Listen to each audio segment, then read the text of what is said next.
اللہ اللہ اللہ، یہ مزاج بنائیں کہ میں نے اللہ کے احکامات کے سامنے سرنڈر کرنا ہے، سر خم تسلیم کرنا ہے۔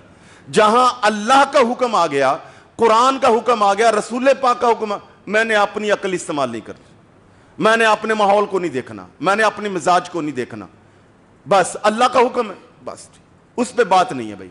ہاں اب اس پہ آگے یہ ہے کہ عمل کتنا ہوتا ہے وہ توفیق الہی ہے، اگر عمل ہو رہا ہے تو اللہ کا شکر ہے، اگر نہیں ہو رہا تو اس پر یہ سمجھے کہ ہاں یار یہ میرے اندر کمی ہے۔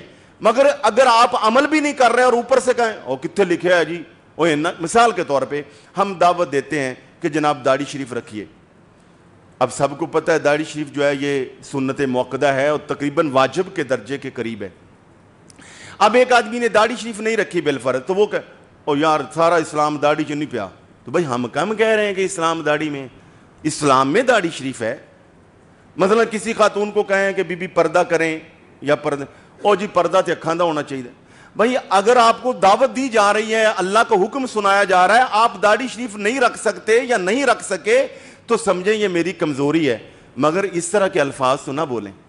آپ پردہ نہیں کروا سکتے اپنی خواتین کو یا وہ نہیں کرتی تو اس کا یہ مطلب نہیں کہ آپ پردے کا مذاق اڑا دیں، اللہ کے حکم کی دھجیاں بکھیر دیں، نہیں، کہیں یار بس ہماری کمزوری ہے، اللہ تعالیٰ کبھی نہ کبھی توفیق دے دے گا، یہ ایک الگ بات ہے۔ تو اللہ کا کوئی بھی حکم آ جائے، احکامات الہیہ کے آگے سر جھکانے کا مزاج بنا لیں۔